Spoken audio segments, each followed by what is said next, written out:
Right, I'm back again. This is the video after the one about Xbox Music and general music apps, and now I'm going to talk about apps in general on the phone. This is part of a series of videos on my channel about the Nokia Lumia 920 Windows 8 phone. I've had it for 3 months, and the videos are just sort of an assessment of the phone over that period. Overall, it's a 9 out of 10 device, I think. But I'm pointing out the frustrations that you might experience because, you know, if something is a make or break issue with you, this might point it out before you waste money on a new phone. But overall, I think the whole thing's fantastic. But there are certainly some tips that we can learn. And apps is another thing.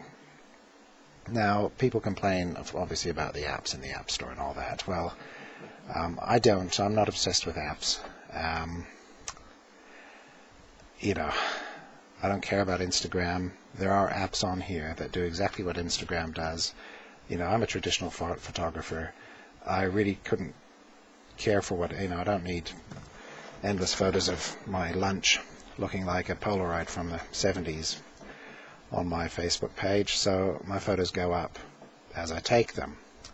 But those apps are here, and maybe Instagram will show up. I don't see why it shouldn't, unless Facebook is trying to extort $1 billion out of Microsoft or something for doing it. But there's something that must be holding it up. I'm sure they could write it in no time. So there are some big name apps that are not on here, but they will be, and there's plenty of others that do much the same thing.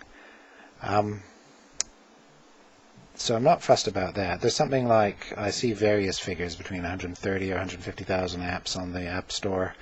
And then there's 500,000 over at Google and 500,000 or more over at Apple and so on.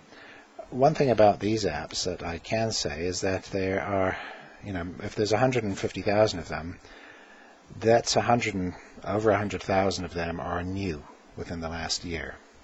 That's probably similar or more as are new on the other platforms. If there's 500,000 on iOS, well, 300,000 of them are over 2 years old. So that's a point I've always wanted to make. Again, we all know the number of apps doesn't matter. It's what the apps are, because I don't use 100,000 apps on this phone. I just use a couple of dozen. That said, there are some great apps I've seen on iOS. There's some very cool stuff. Also very cool hardware add-ons and stuff that you can get for iOS. So I think iOS is, the whole Apple experience is great. I've had an Android. There are a lot of good apps on Android, but I find the whole experience really flaky and very Windows Mobile. Very inconsistent and messy, and it's just not a great experience. This is a great experience overall, but maybe not as great as iOS. However, give it another year. I've got time to wait, and there's plenty of other stuff to play with. And the big things for me are, of course, excellent on here, and that's the Office integration, which you don't, you will be getting on other phones, because they're going to do it for other phones, but that's excellent. Skydrive, excellent. See, if you're coming from another phone and you insist on using Dropbox, or you insist on using some other cloud service, forget it. Use Skydrive. It's excellent. On the desktop, everywhere, it's very, very good. You get 7 gigs. I got 25 gigs with this. And then my Office subscription gave me another 20 gigs, so I've got like 45 gigs of space on SkyDrive. Tons of space, and it works really well. I use that across my tablet and my desktop, and the whole thing syncs with OneNote, and it's very good. Very pleased with that. So that is huge. That is a big thing in the ecosystem as far as I'm concerned. The App Store itself, I have seen reviewers come in here, go over to here, this area, and start going through these things, right, like that, and then think that they have seen all of the photo apps by flipping through those. I've actually seen this. I made a comment on some reviewer who this is what he did. He thought, oh yeah, it's really not much of an app store. That's all there is. And there were over 100,000 apps at the time. This is new. This is an organizational thing they're doing just to get better stuff, up front. Because if you go into here, into the all section, this is where the 100,000 apps or more are. They're all in this thing. Top free, new and rising, top paid, best featured. It just goes on and on. It's okay to look through these, and you should now and then. You can see what's brand new, and all the big things tend to be pushed up to the top. App highlights is a good app, which I'll get to. And the point is that although you can browse this store and that's all fine and good, you can also use the apps that these other apps that are provided. Where have I got them over here? The Nokia app highlights. Love it or loathe it. If you've got a minute, we'd like to know how you're getting along with Nokia app highlights. I'm about to tell you guys that this is pretty good. So, on a 0 to 10 scale, how likely are you to recommend app highlights to a friend? Please give a score. Well, I would say it's extremely likely because I'm doing it right now. Because I'm already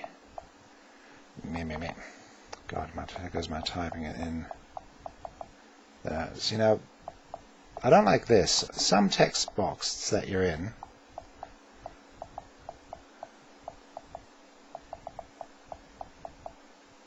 don't have the autocorrect. See, now that's irritating. Why not? I don't like that. It doesn't happen often, but sometimes you're looking at a plain text box and it doesn't recommending it to my viewers. Okay. Send. I don't really think it's 10 out of 10, but I do think it's worth recommending because that's what I'm doing. It's just another filtered version of the App Store. They of course hand curate some of this. It's localized for your own country, so they pull those apps in. Certainly, if you have a new phone, come in here and get some stuff. Also go into, of course, the Nokia collection itself in the App Store, but that's just the Nokia stuff and the Nokia exclusive stuff. In there, that's where you get the Drive apps and the camera apps and so on, the lenses, so that's definitely worth getting. Then there's this one you see quite often, AppFlow App Discovery, and there's another something similar on the App Store as well. I think if you're digging around for apps, you could probably use the web. There are websites that catalog apps and rate and recommend them. It's also worth using windowsphone.com to browse the App Store in general because you get a sort of a bigger view, and it's a bit easier sometimes to browse things on the web than it is through a little phone like this. You can open multiple windows, and what I often do with games is I then go look on YouTube, search the game on YouTube, search for gameplay to see if I want to bother downloading it, because games are often quite large. But this one, AppFlow, whatever it is, has a few good lists. If you just keep looking at the new and impressive every now and then, you can see stuff that's new. Tweeter, no. Facebook Pro, yeah. It's paid and unpaid, it's just mixed. Yeah. Battery Reclaimer, gosh, it's like on Android, you always have those kinds of apps. See, one thing, a big difference about the App Store on a Windows phone is on an Android device, the App Store is full of launchers and task managers and the top 50 apps list on Android is just full of utilities that are all about dicking around with the phone. And that's because when you've got an Android, I think I mentioned in an earlier video, you're just dicking around with the phone all the time. And with the Windows Phone, you're just not dicking around with the phone. So the top 50 apps are all things that you use, games and productivity and graphics and photos and all those kinds of things. I just noticed that while looking at some top 50 app lists a month or so ago. That was a very distinct about the Android system as opposed to the iOS and the Windows Phone. And it reminded me of Windows Mobile, because that was all about task switchers, task launchers, skins, just different utilities to make the thing work. Battery meters, that was a popular one, and so on. Anyhow, let's check my battery, which is going down a bit. I'll let it go down and then charge it. Now, so those are good for finding apps. I'm just going to run down some of these things and just point out a few things. I don't go mad on apps, but there are some things that I've found which are quite fun and worth it. News is a big thing. I read news, I read a lot of tech news, and I also like to have a bit of foreign news. And so, actually, with that in mind, I'll just, as I listen to that podcast, wait, stop it. I'm just going to look up on the Windows 8 store. See, on the old Windows Phone, they had the Al Jazeera app. Oops. Jazeera. Al Jazeera Hub, Al Jazeera News, YouTube tile.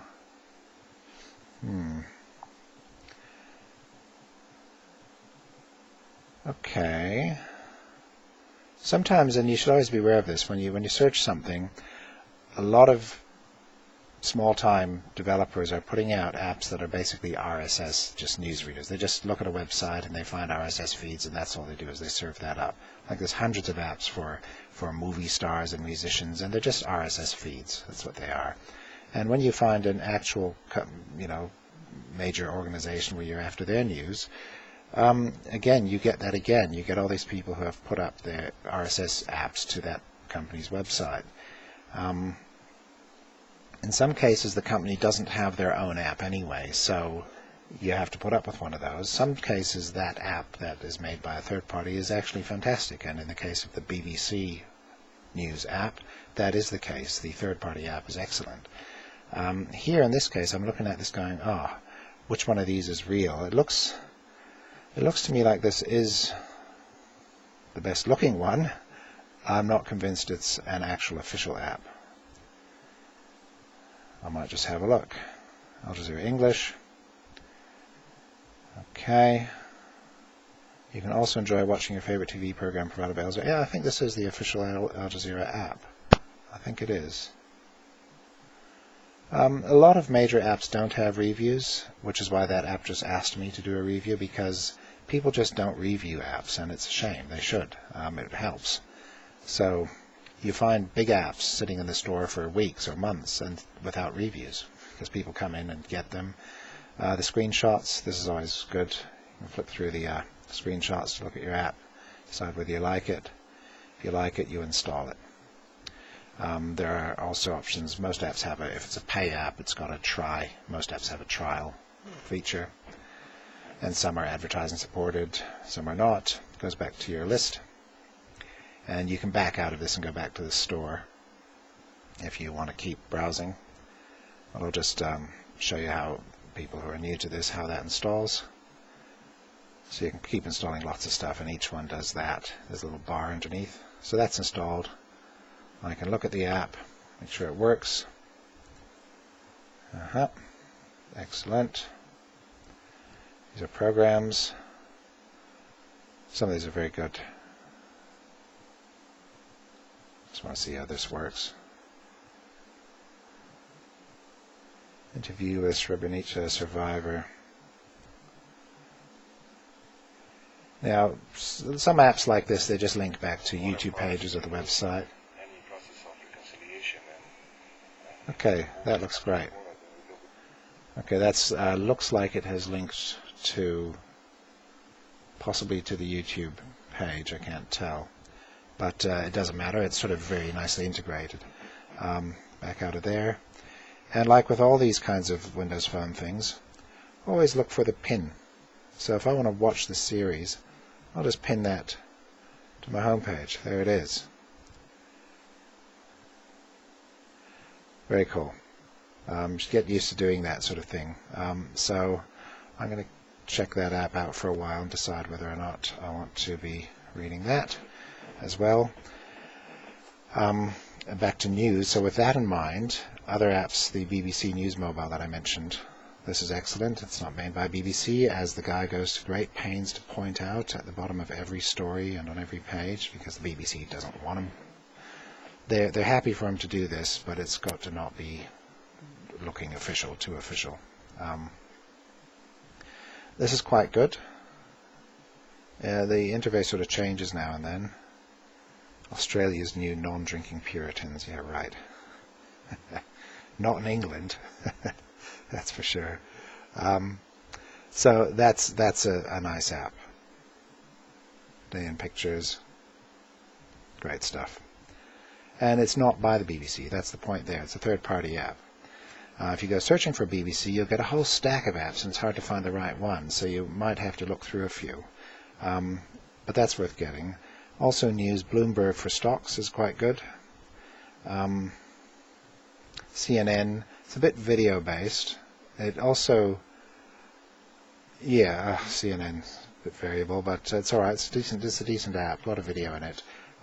They also install a lens in your camera, which is an interesting feature for CNN's iReport. So you give them your news story, it provides a lens for uploading your story to CNN. So that's actually, it's a great concept, that's the whole point of the lenses. See, my battery here has come down. It's doing a couple of things. That's a little GPS thing just came down. The little dot was the GPS. I'm just sort of sidetracked here for a moment. And the phone switched, it's got a little heart there. The battery switched to, what do you call this, battery saver mode. It does that at about 10%. And at that point, it puts a little heart on it, and it drops the battery down so you can see it. I like that, how it does that. See, now it matters, so it's showing it to me. But it also fired at the GPS just then. And what it was doing, it was getting the location of the phone, and it was sending it to the Windows Phone location service. Just so that before this goes flat, it does that on purpose, so that in case this was left somewhere and went flat before I could find it, the last thing it does is it tells the locator where it is, so I can go to the website and find it. So I'm just going to plug that in. It's 20 to 11 at night. This has been going all day. All right. So that's interesting in any case. Back to the news. The CNN ones are great. It has the lens feature, which is also a great concept, and there certainly should be more lenses with that sort of idea in mind. DW, this is the Deutsche Welle. This is it's a little bit simpler, but it's also very good. This is the Deutsche Welle in English. Being a bit slow there. Come on. There we go. The Pope's last blessing. We're still Pope. Germans flock to Rome. I don't know what that's supposed to mean. Live DW. There's their stream. Let's see if it starts. Most of our lumber is stolen There we go. from rural communities living close to the forests. What could be better than that? It's incredible what these things can do, really. I love it. So that's the Deutsche Welle app. Also very nice and worth getting. And other news. There are a good news app, good American news app is the USA Today, which I don't read because the news is a bit plain, a bit mainstream. But that's a good app. It's got built-in weather. It's a very nice app, nice, clean, good Windows Metro style app. So that's worth getting if you're in the States, I think. And those are sort of all the big names. There's a whole lot of other newsreaders. I say beware of endless RSS feed newsreaders. They can be a bit boring. You need to find newsreading apps that do a little bit extra. Just go that extra step to add something to just bringing in the news feed and then sending you to the web page to read it. Now, I do use I'll just back out of all that. Oops, I've just closed my podcast. Oh no, there it is. I'll keep it going. I also I'm checking out I read a lot of tech news, and that's a slightly different area. I particularly like apps that give you, most of them will just give you preset feeds, or you add your own feeds. Some of them have curated feeds, whereby the person putting out the app keeps adding feeds to it. And in the case of Zeit here, it also modifies the feeds based on whether you like or dislike the articles. And I like that type of system. I like curated feeds because it saves me having to dig around the web looking for news feeds and then adding, like if you use Google Reader or something like that. It's too much drama. Some of them just have fixed feeds, like this old Windows Phone 7 news app, which is good. This is a great way to catch up with Windows news. Just got those websites in it, and that's it. You look at the news, and that's all you get. That's great. So it's nice and simple, just as Windows Phone news. Quite cool. But it doesn't ever change. Those feeds never change. Weave is sort of similar, but with it's made by the same people, I think, but has a whole lot more feeds in it, heaps more. And I'm pretty sure they keep adding feeds as well, but I don't think it controls the feeds based on what you do. It doesn't. You pick the feed, you pick the subject, and you can either read them separately in subjects or mix it all together. This will be interesting. The S4 unveiling. Interesting to see what they do. The Samsung, the follow-up to the Galaxy 3. So look for that in a few days. So Weave is quite good. I've got the pay version of that. I always buy apps with, if I use them, I get rid of the ads. I pay and get rid of the ads because I can't stand ads. They're always placed somewhere there so that you always accidentally hit them. So that's Weave. Zeit is, as just mentioned, is one that has a news feed that is sort of curated, but it's got this one feature where if you like, so here's the Nokia Lumia 620 and 720 coming into next week. Let's have a look. There's the story, and if you like to read that sort of thing, you press the like button down there and back out of it. If you don't like it, you press the down button. And the main point is it controls the overall mix of news. So it's by subject. So I will get more stories about whatever the tag words are in this article. You particularly need that because when this first starts up, it is absolutely loaded with Apple stories. Just every news feed under tech and gadgets is just all Apple, Apple, Apple. So you have to sit there and sift through them and start weeding out the Apple stories if that's not what you're trying to read. So you go down, you find, most stylish iPhone cables you can get work with the iPhone 5. Okay, I've sort of got a good balance at the moment, but it takes a couple of weeks for that to happen. So you go in and you dislike the stories, and it doesn't get rid of them for good, but it changes the balance. And so that's nice in that regard, but the downside is it's white only, so it just burns a hole in your skull at night in bed when you're trying to read. It does not story. It does not rotate. It does not zoom. That's the worst thing, because very often there's a chart or something here that you want to see. It doesn't zoom or anything. And if you go and click through to read the original article, which normally would load the web browser, IE, and let you read it there, and then you'd have zooming and whatever features are required there, but this, it locks into place. There's no zooming. I can just somehow break it by doing something, but no, it locks it. So it's really, you're still stuck in this tiny screen, again with no rotating and nothing. So very often in this app, I find myself using the share function to email the story to myself so that I can read it on my desktop or in my phone on a proper browser. That's irritating. So this app needs a lot of updates, but the way it gets the feeds and presents them is nice. So I think it's worth pulling up. In a similar vein are these new ones that I'm trying out. AppyGeek. This is tech news only. And this is also on Windows 8 desktop, which is quite a nice app. I like this. Too much bold text everywhere, which makes it hard to read. So it's a bit much. But yeah, you pick a bunch of news feeds, sort of subjects, and away you go. articles, origin, about, search, save, share, help, new review, settings. Let me go plus. Search, featured. Well, see, it doesn't present websites. It's sort of by subject again. Android. Popular things. But, do you want to get smartphone? Is that going to cover it? But what about Android? Top stories, USA, UK. What sort of stories? I don't know. That's tech, isn't it? You don't need tech news by country. So the whole selection is a bit weird. MWC, see, that's on right now. And then you've got Mobile World Congress. I mean, I don't know. That's not so great. But you could just select everything and just start reading. And when you do, it's quite nice. There's the, it opens it like that. You get zooming. I don't think you get rotation in this.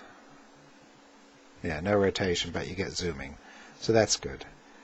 And you can rate it. I'm not sure if the rating changes the balance of the story or of the content. Don't know. But that's quite a nice, clean app. Not bad. This one here, News 360, not as crazy about this one. It started off good, and I use it on the tablet as well. It's a bit weird.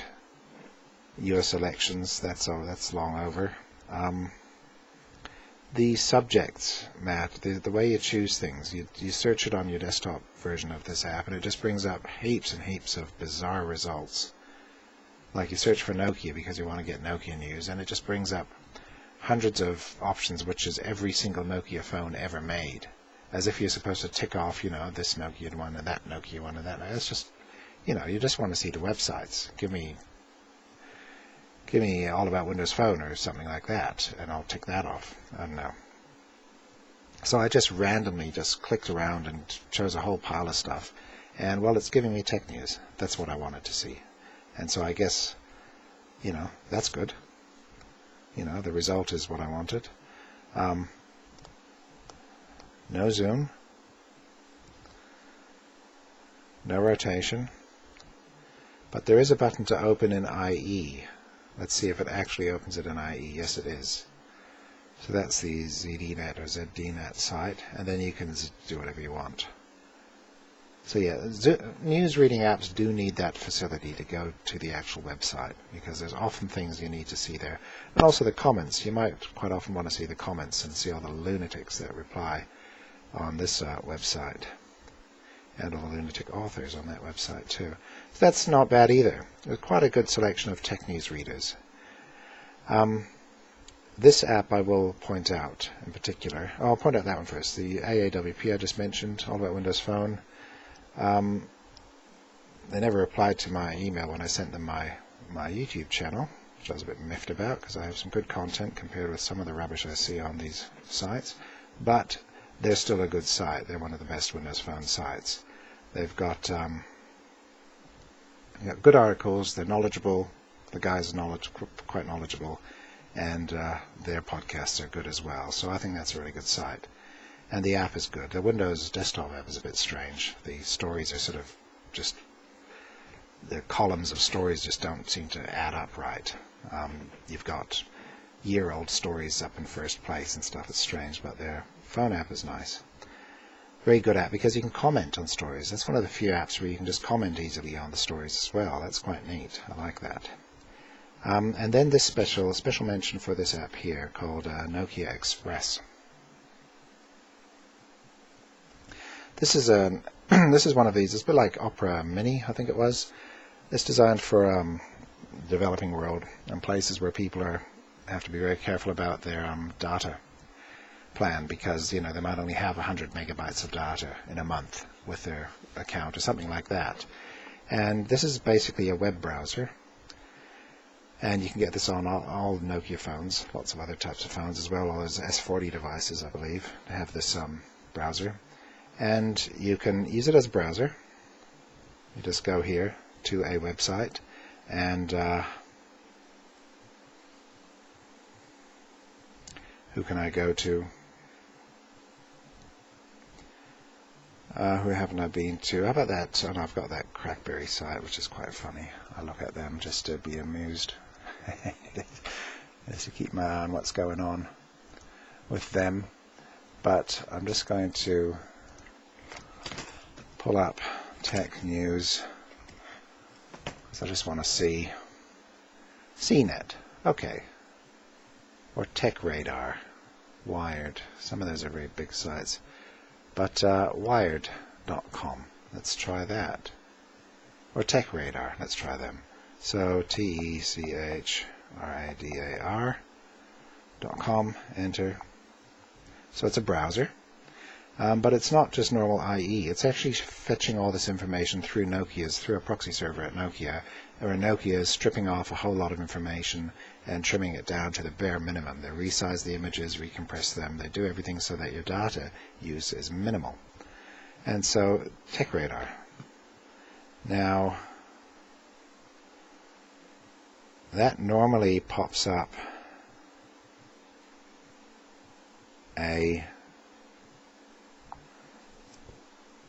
when that first loads, that normally pulls up something that says add to magazine. Now, I'm not seeing that now.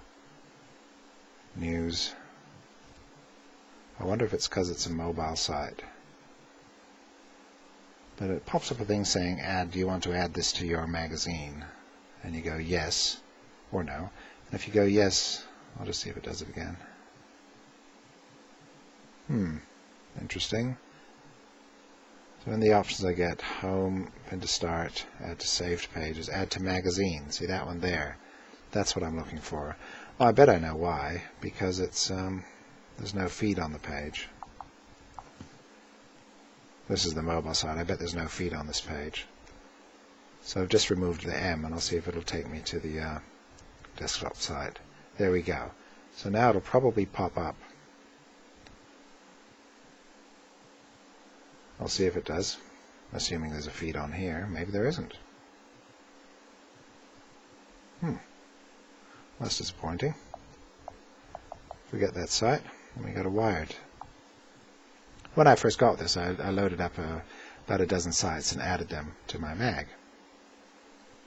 Maybe there's a limit. I'll just let that carry on through. I mean, Wired's a huge site, so it may not actually have feeds on the home page. But it should be cached up at Nokia. I'd expect that to load a bit quicker, but what the hell. You can see when it brings up pictures that they are see there, tap to add this to your magazine. Add to magazine, do you want to see articles from feeds.wired.com on your magazine? So there's a news feed. So it's looking for that. And I'll go OK. So that's that. The way it works, see, when you enlarge these pictures, they look terrible. When you enlarge them like that, they look fine at that sort of reading size. But obviously, this is resizing, highly compressing these images. And the whole reason of doing that is, and I'll just go back to here, that it reduces the amount of data you use. And there's a feature to tell you how much it has saved you, how much data it has saved you. I haven't used this a whole lot, but I did use it quite a bit when I first got it. And it saved over 90% of the data. So if I was on a 100 meg account, and if I'd only used this browser, I would either, if I had not used this browser, if I'd just used IE, I would have used up my data. But if I'd only used this browser, and not any other app, I could still I would only have used up 10 megabytes or so. I mean, that's great. So that's very cool. Certainly it doesn't matter for my connection, but in some countries that would be very important. And I certainly could have used that a few years ago. So on the magazine, see, I've added Wired top stories right there. And so that becomes a box on this page, right? Each magazine gets a little bar, and then it gives you like 10 stories from that magazine. These don't seem to have any pictures, but quite often they have pictures up here as well. Samsung Wallet is just like Passbook, but on Android. Whoop-de-doo. Okay, So you can read the story, or if you want to get the full story, it opens it in that little browser. Again, it doesn't go to external IE, opens it in this thing, and compresses and so on. An additional feature is that one to add to saved pages. If you do that, then the page is added to this area. See, I just added that. If you save a page there, it saves it. It keeps it here in the cache on the phone. And you can read that anytime without having to go to the website. It doesn't load up. You can go into airplane mode, whatever. The idea here is you might be sitting on a tube or you want to save stuff for later. If you've already got the page loaded, this saves you having to reload it and use more data. So, you can save wiki pages or anything. And you can access the data without having to be connected. So that's cool too. And that's just a page of bookmarks. So I think that's a very good app in some situations. It seems to work quite well. I won't go. That's about all the news stuff I need to go into. For stocks, Bloomberg or Markets and Me, that's what you should get. Markets and Me, I've got the paid version of that. Syncs with your Google Finance account, and you can add your portfolio there and watch things and put them on live tiles. It needs a new big live tile. See, that live tile there is showing teeny text because it's actually made to work at that size. That's what it was made for. But it's a really ugly live tile, so I just get rid of it like that and I just launch the app. That's news. Other things, I'll quickly touch on games. They go on, of course, about the Xbox gaming and so on in the phone. I mean, I don't have an actual Xbox. If I did, I would be using the smart glass to control it, and I'd be doing all that stuff. I think the whole thing is great that they're connecting it all together. These are, of course, not Xbox games off your Xbox. The only Xbox thing here is that it's a niche in the market, in the phone marketplace, where the games meet a certain standard. They can be multiplayer, but if nothing else, your achievements are saved to your Xbox account, so that's quite nice. So you can see your friends and challenge them and so on. So I have a few Xbox games on here. I got a couple of these because they were free. You should always keep an eye out for games that are free for a period. So for a day or something, that was free, or for a day that was free. So I got it. Had that on my original Windows mobile phone a long time ago. Earthworm Jim. Plants vs. Zombies, I think, is probably the best game I've played on here. It's a tower defense type game. Very good. That's a really fun game. Well worth it. It's a pay game on this. Okay, Wordament is probably the next thing I play most after that. It's just been added on iOS as well, so that's a good game. It's a word matching game. If you play that, what's my score? So you connect, it all connects to Xbox Live, connecting to Wordament. There's the stats. Best game score, 1,117. I'm not that high, but let me know if you can beat me. There are plenty of people who beat me, but that was my best score. My best ranking was 11. So 1,117. Beat that and get back to me. You can play against your enemy, your frenemies, which is quite fun, other people you know. And your achievements are always on record, and your friends can look at your achievements. Because in the Xbox Music thing, you get your avatar, which you make up.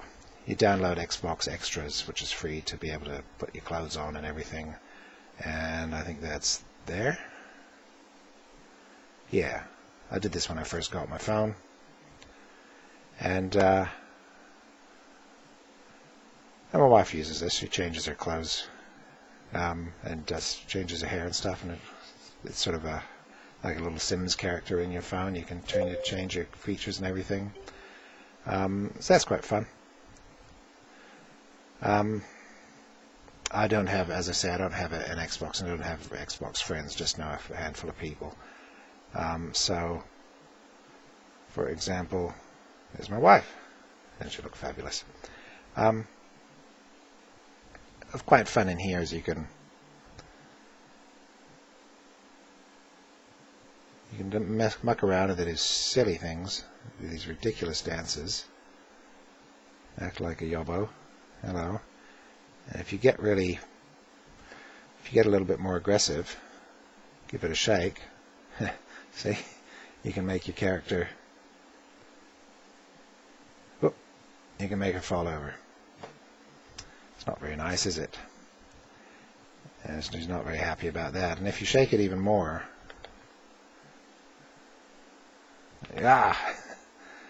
eventually,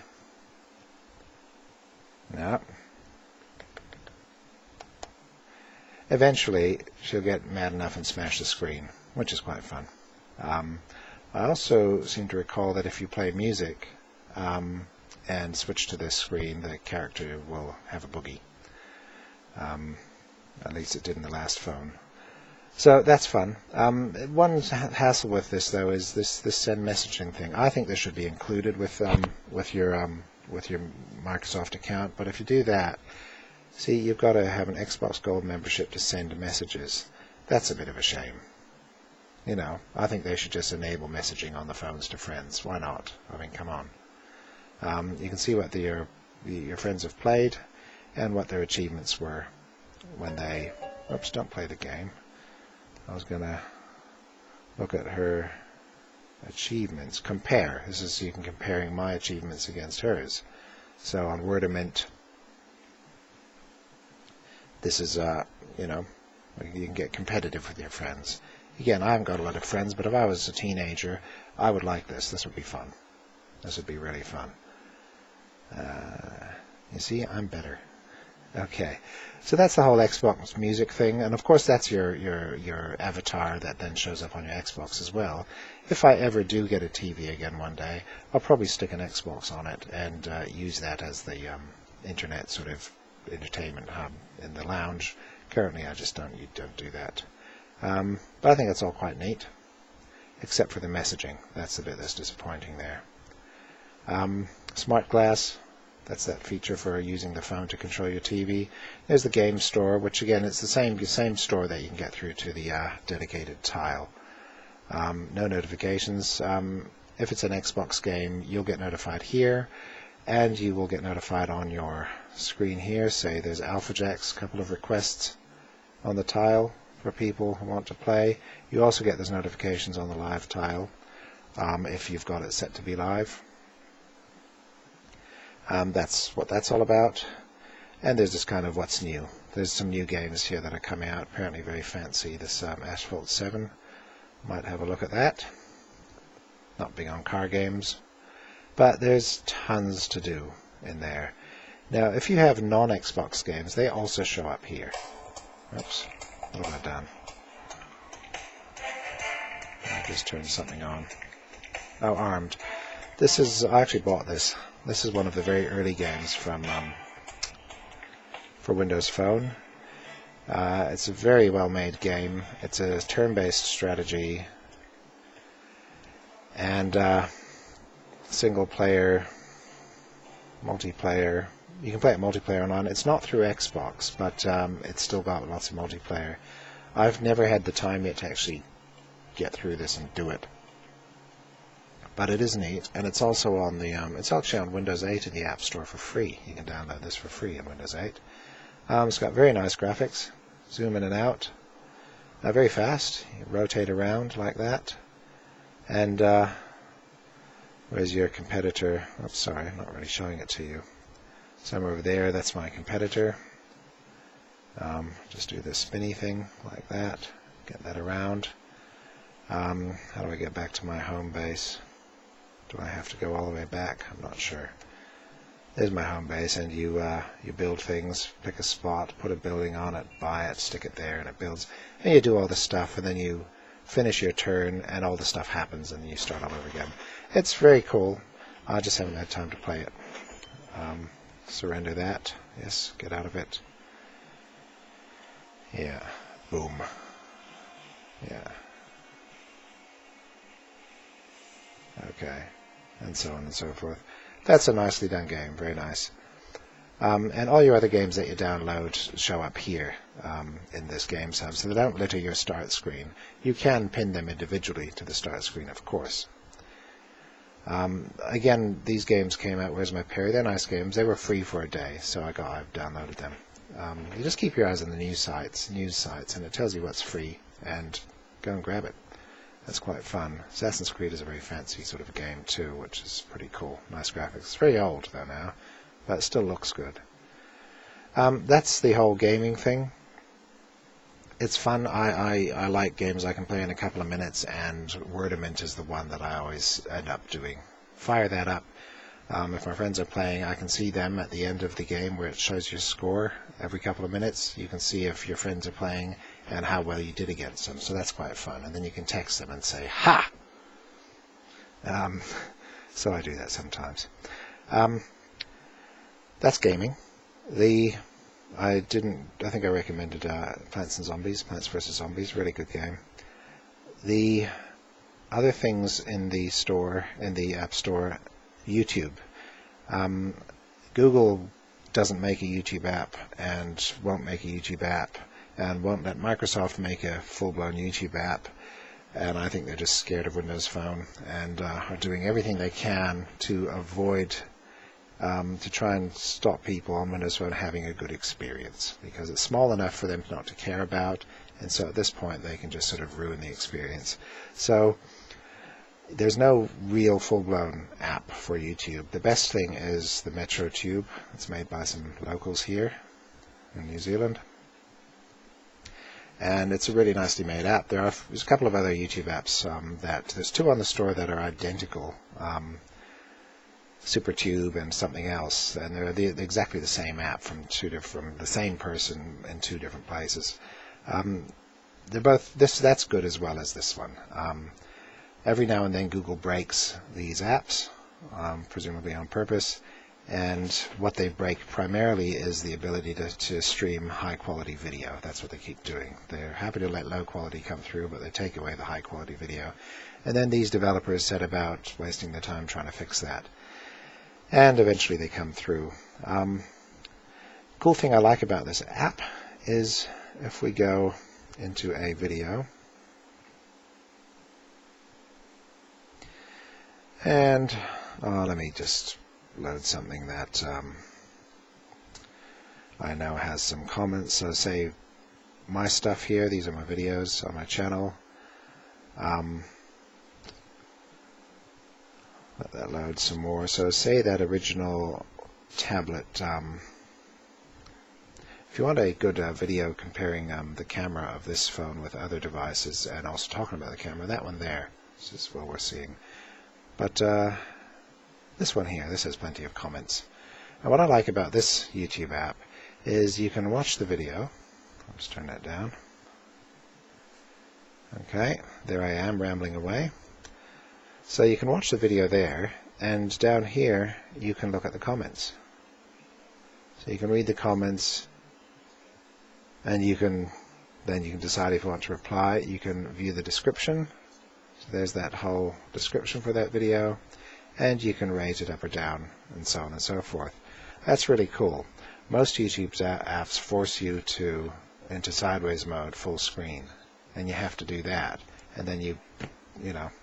I haven't got that an attention span that long enough that I want to just stare at the video. I always want to do something else, like read the comments, and so that's a bit of a pain. One of the other apps does also have a mode where you can click a button and it will put a thumbnail in the corner, and you can read some comments like that. But this is the easiest one.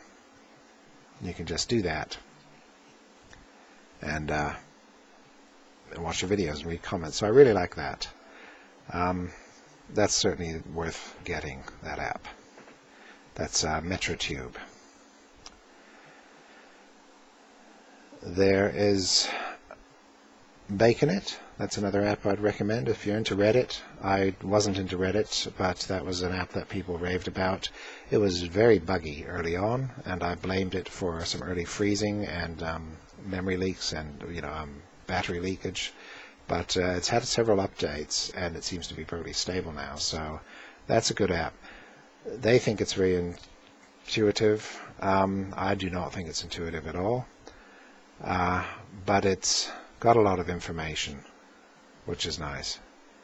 You look at your stories, and when you first load it up, it puts arrows all over the screen telling you where to tap and where to click and where to swipe to do things. You know, you can't swipe there. You have to touch the screen first, and then you can start to use it like a normal screen. So you can look at the thing, and you can back out of that. You get back to this, and then you can... And here's more of these instructions. See, it keeps doing this. Tap to comment, share, or open. Tap a comment to upvote, downvote. Double tap to swipe to collapse children comments, blah, blah, blah, blah, blah. There's a whole lot of stuff in there. If nothing else, there's a lot to read, so it's quite fun to sit down for a few minutes and read some things here on Reddit. Very strange community on Reddit. But quite a bit of information. I found it a bit like Twitter, but more, you know, with longer and more useful content. It's sort of quite active. Beam is a music app.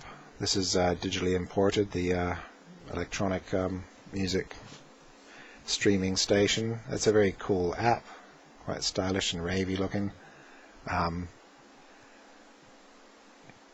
Go into an app, and away it goes. It's your favorite streaming dance music.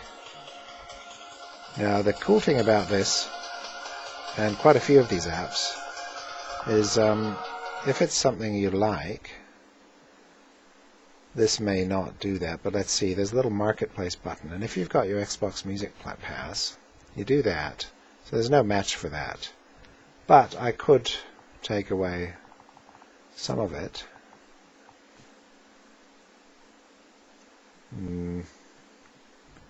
No, that person is not in there. As I said earlier, I don't think there's a lot of sort of electronica in the Xbox Music Store.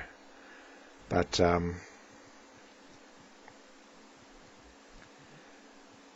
if there is,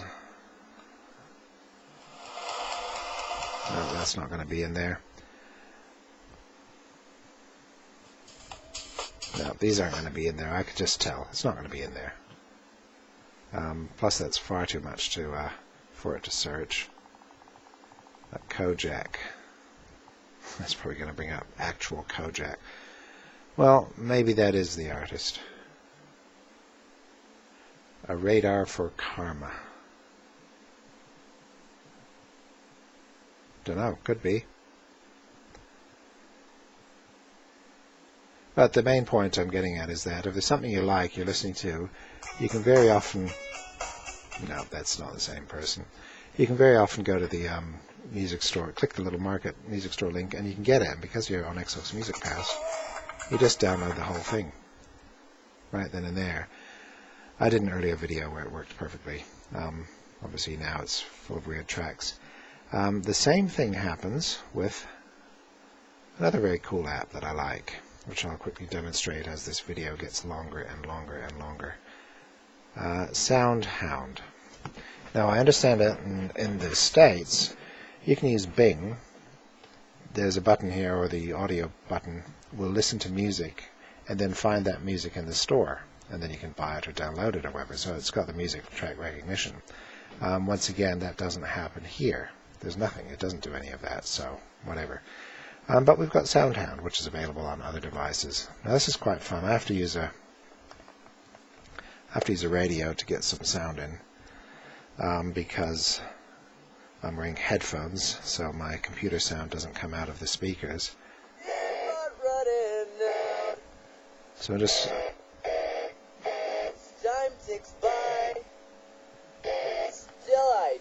Well, we'll see what that is. I don't know it. Okay. Let's see if that is... Oh, it's Green Day. Good band that I never listened to much, but I think they're a great band that I need to one day actually get into. I like that it puts up the lyric, right, that, and it actually does it in time with the music. If you keep the music playing, it plays that so you can sing along. That's very cool. But if this is the track and you want to get it, go down here, press the button, goes into the music store, says Green Day Brain Stew, the Godzilla remix. Brain Stew Live, Brain Stew, the Godzilla remix. There it is. Bingo. Click that button and I've got the whole album. And so that's cool. You can actually go into a cafe or wherever. If you hear something you like, turn that on. If you've got Xbox Music Pass, then quite often, not every time, but quite often you can then have that on your device. So that's cool. With that in mind, it would be good if the download button, and this is something the store needs, a feature, a way to favorite something. Like if I want that, but not now because I'm out on my data plan, you need a way to be able to favorite something or put it on a wish list or get it later when you're home on your Wi-Fi. And I find it very irritating in the store that I often find things and I think, oh, I'd like to get that later, not right now. I just want to save it for later, but you can't. I think that's a feature it needs. Okay, SoundHound. Very cool. I like SoundHound. It's fun. Okay, sorry. Quickly whip down this list, see if there's anything else as we lead up to an hour. If you're still listening, you win a prize. The Twitter. People go on about Twitter. I'm not a big Twitterer. I just use the Me Hub for Twitter. And the same for Facebook. Here, and for LinkedIn. These apps are very nice. The LinkedIn app is very stylish. It's a nice Metro design app. Look at my 12 invitations that I never look at. Okay. So that's the LinkedIn app. It's very nice. I never use it, but it's there just in case I need to do something. The point of these apps is they do more than the People Hub does. So if you need to find friends and stuff, do it through there. Same goes for the Facebook app, which I see people complaining about, but again, I'm no big Facebooker, but I think it works well. It seems to be able to do everything. You can browse people's pictures endlessly. What else do you need? Millions of photos, all your friends, you can comment on everything, add, remove, friends, message events, all your groups. If you've got pages you've made, you can do all that, apps and so on. I think that's pretty cool. Take pictures. What can you do down here? Check-in, photo setting, banner image, lock screen. Stick it on your lock screen too, which is neat. Put pictures of your friends on your lock screen. So I don't see what the problem with that is, but it's a nice, clean app. But again, I just use the hub. And for Twitter, now I have got Rowie and Meadow on here. Meadow, right there. I have no tweets. I don't tweet anything. But Lumia, do a search. I have seen people say that these apps like Rowie and or Meadow are excellent and the best on any platform. Whether that's true, I don't know. They're certainly quite nice. I find Twitter it's just a mess. Okay, let me open that. What's it going to tell me? A tiny, tiny little message.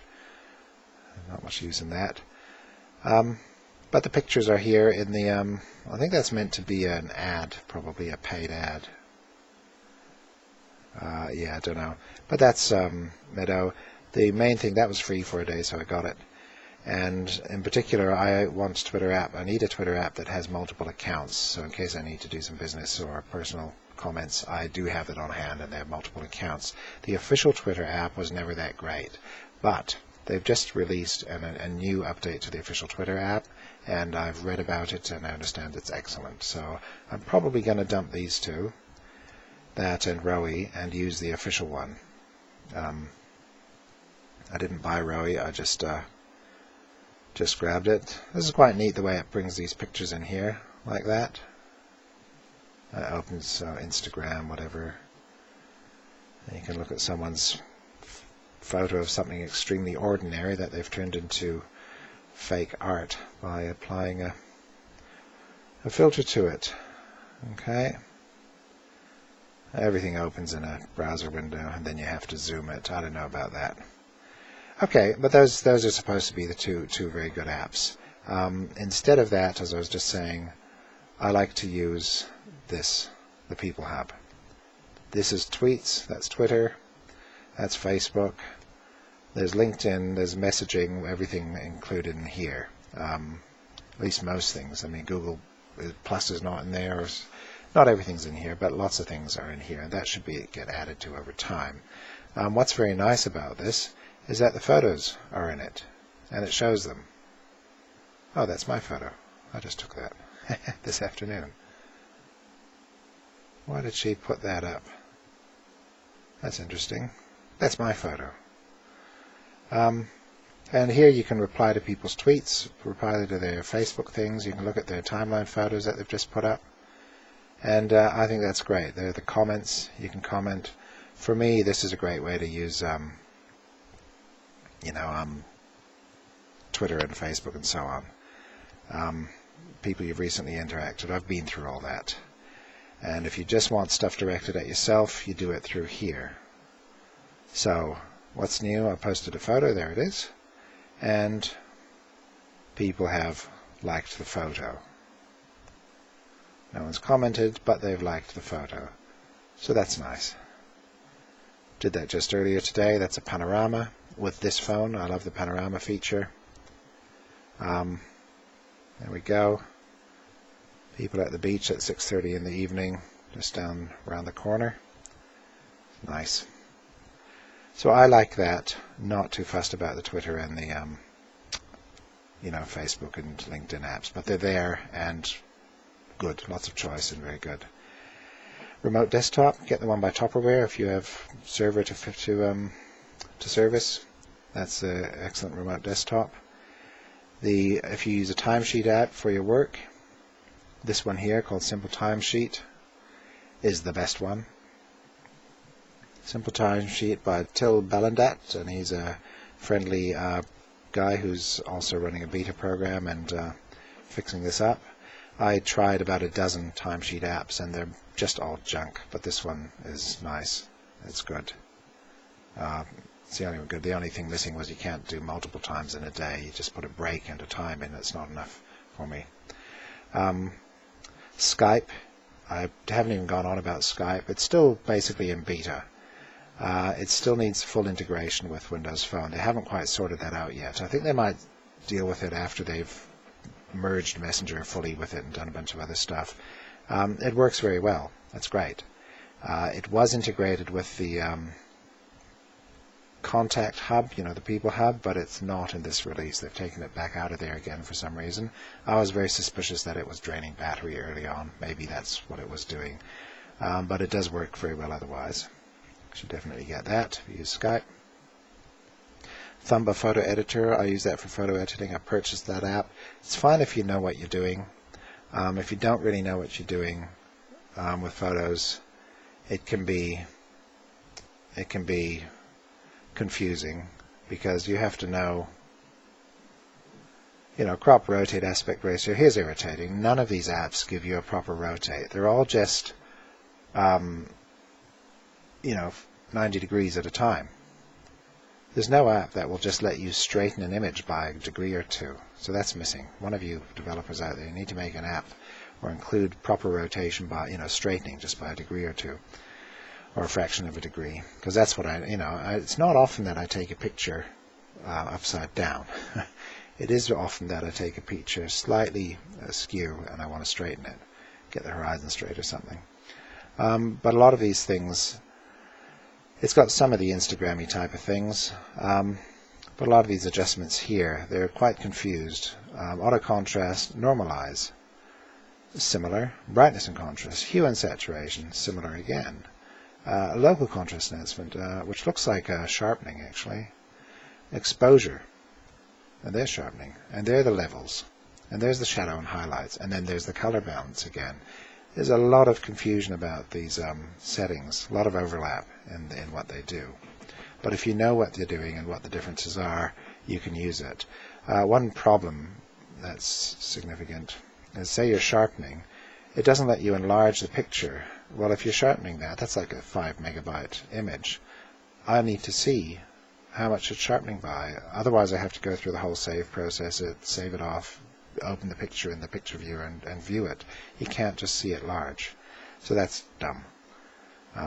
Otherwise I have used Thumba to some good effect. Top Gear News is good if you like those clowns. It's good, quite fun. Translator, I think I talked about that earlier, so I won't go into that again. TripAdvisor is a good app. It's the TripAdvisor website just has reviews of hospo things, hotels, attractions, restaurants, and where you are. Yep, these are things nearby. Let's have a look at that. Yep, there's the museum around the corner. Reviews, photos, details. So that's great. You can pin things, share and send to other people, review yourself. Now what's interesting is a lot of this information is actually what's used in the Nokia Maps point of interest data as well. But that's quite a good app for travel. Worth getting. Did I talk about TuneIn earlier? I'm not sure if I did, but TuneIn I use for streaming radio and podcasts. Nice thing about TuneIn is, say, the podcasts, if you go to look for, say, Maddow, you get, this video is really going on. So there's Rachel Maddow's show. You get heaps of episodes. Not all episodes, but you get heaps of episodes. And you can listen to them like that. They stream. Whereas in other apps, there's a whole stack of stuff in TuneIn. I often go to bed and listen to the comedy or progressive or something like that. Listen to some channels here. You know, you can listen to stuff. That's great. There's so much to listen to in there. Radio scanners, everything. Tons of stuff. You can remember things. It's a lot more stable in this version than it was in Windows Phone 7.5. That's a good app, TuneIn. Related to that is podcasts, this one here, which I like. I find this one a bit buggy on the Windows Phone, Windows 8 desktop, the Metro app. Yeah, the Metro version, but the phone version here works well. Same person again. What I like about this podcast here is that you go to a show. This is the audio version, but it only ever has the one. And so what you do is you subscribe to this, and then it tells you when there's a new episode, and you can tap and hold and download the podcast. Oops. Oh well. Due to the limitations of the system, we need you to stay on the screen until it has finished downloading. Okay. Oh well, there we go. I've just downloaded that podcast. So now I can go and listen to it offline somewhere, right? So I can do that on Wi-Fi. But also cool is it will also then have the video. So there's the, some shows have videos, podcasts as well. They just show the whole show. And you can watch that whole show and not have to look at all the horrific ads that they show on the web version, that they keep repeating every 5 minutes on the web version. So that's good. I like that. Gives me a lot of information, things to watch, things to do in this application. And there is a ton of content. So you go to SciTech, all this stuff, tons of listening. Or if you go to video, tons of watching. You see, there's just so much to watch and listen to for free. It's very cool. So I like those two for podcasts. There is one other I understand as well. One or two other podcast apps that are quite good, worth looking into, but those two are quite decent as well. Okay, I think I've just about reached the end of what matters. The wallet is interesting. That's where mine's pinned, but I've got like my PayPal and my credit card in there, and I can use PayPal, for example, to pay for apps in the store or music or something. That will all come to its own in future with NFC and so on, and make payments. It's a bit weak now, but it's there and should be good. The Wikipedia app is very good, as is the this wiki walking tours is interesting. It's a great concept, which will be excellent in future. It's not that good now. It finds your location, and then it finds all of the Wikipedia articles that are tagged as being around your location. So they've got geotagging in those articles. And then you can hit play, and it will. 0.2 kilometers.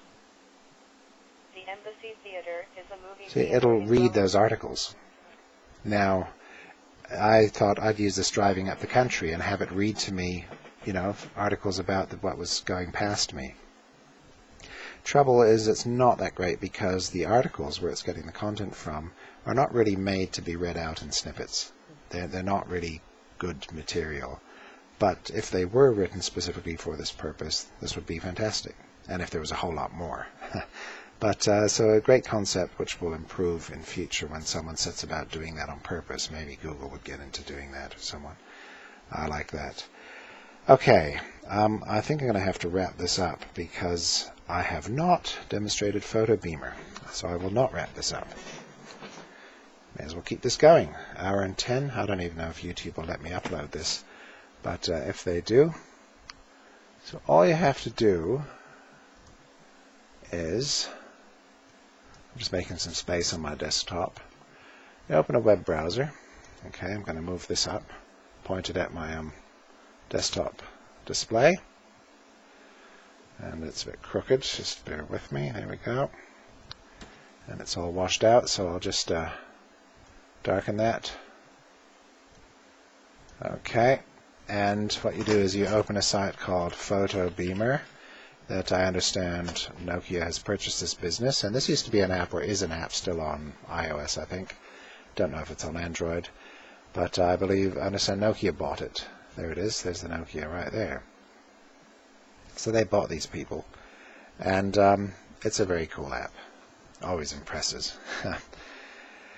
What you do, so I've launched Photo Beamer on the phone, and I've gone to a screen that has a web browser, and I've gone to photobeamer.com, and you can do this on any display that has a web browser, whether that's a smart TV, another computer, someone's tablet, a phone, it doesn't matter what it is.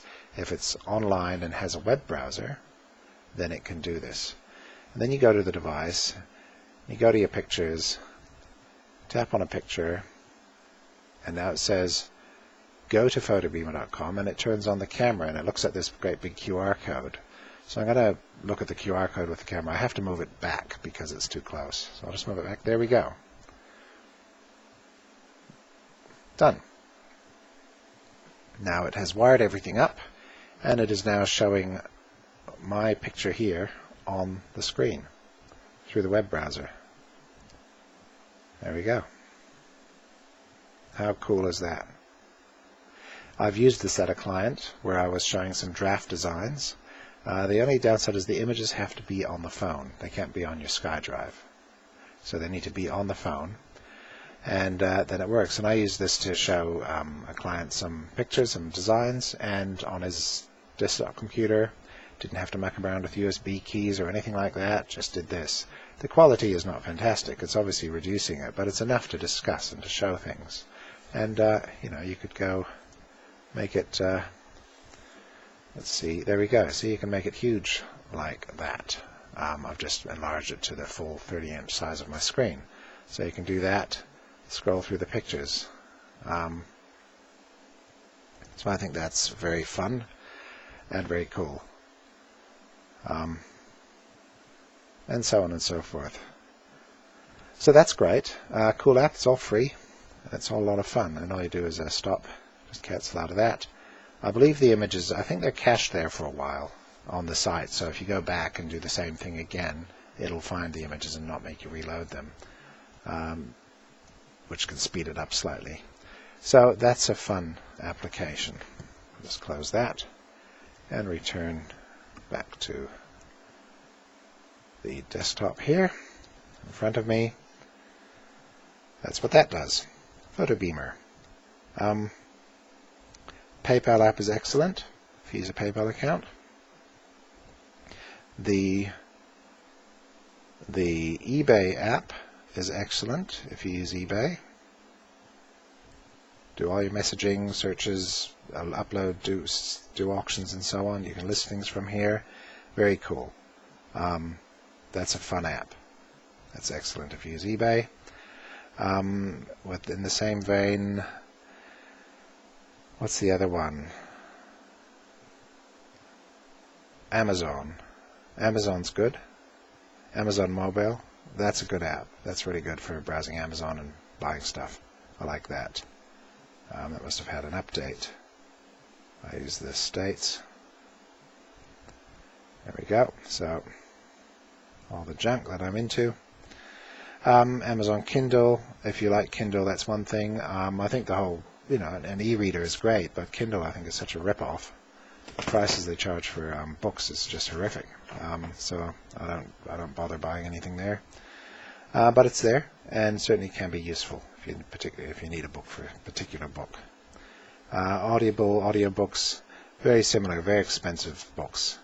Plus there is some access to public domain audiobooks, as there is on Amazon Kindle as well. But there are other third-party apps that give you just the public domain ones as well, if you want those. And there we go. I didn't go into a lot of stuff like Cinemagraph, Creative Studio. I like Creative Studio. These are Nokia apps for messing with images. I think Cinemagraph, I'm still waiting for someone to do something very cool with it. It makes animated GIFs. I haven't seen anything amazing, but some interesting things. People will come up with some interesting things for that eventually, I'm sure.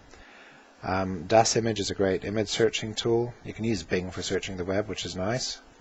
Bing is cool.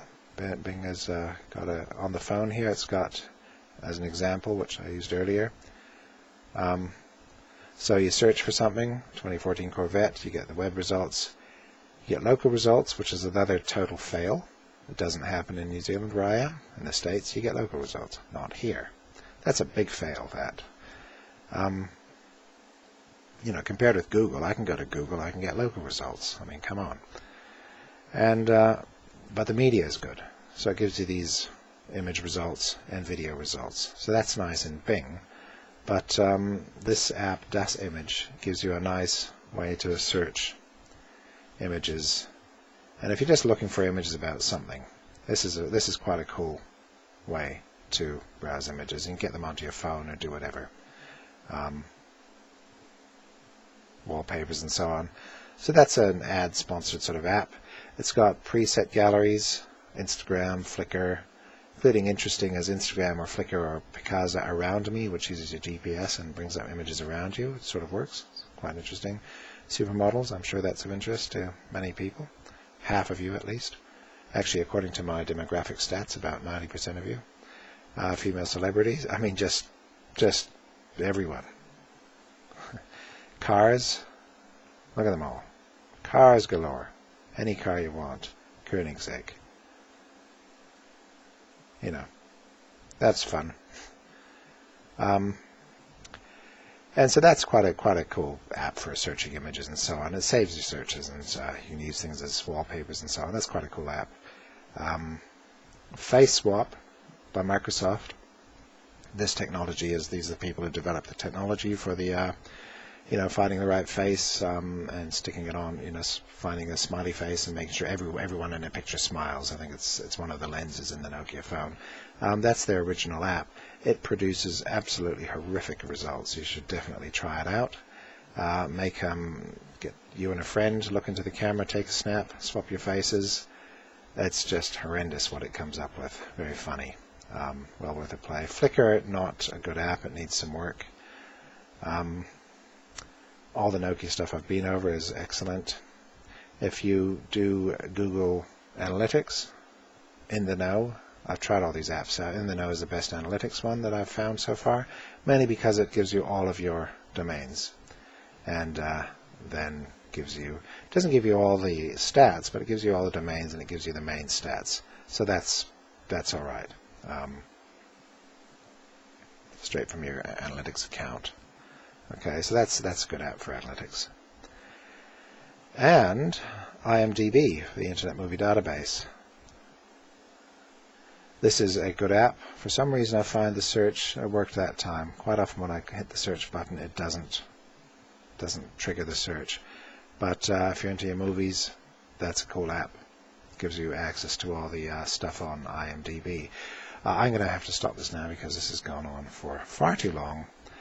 I hope that's giving you an overview of some of the apps. There are obviously, tens of thousands of apps on the phone, more than anyone can consume and play with. But there's certainly a lot, worth checking out. And it should keep anyone busy for quite a while. By the time you've used about 40 apps or so, I think that's about the average. Is about 40 people try out about 40 apps typically on a smartphone. I read a stat somewhere, and if that's the case, that actually seems to be. I've tried out a lot more than 40 apps, but I think I have about 40 apps on the phone. That's about right for me now. So I might do one more video after this because I want to talk about something else that I've forgotten, and I may go over an issue I have in the camera of this phone. But if I have made another one, it'll be down in the comments below. If you managed to make it through this long video and you liked some of what you saw, give me a like. If you didn't like it, please don't give me a dislike. It's nice to have the likes. And subscribe if you want to see more videos in future, which I'm sure there will be plenty.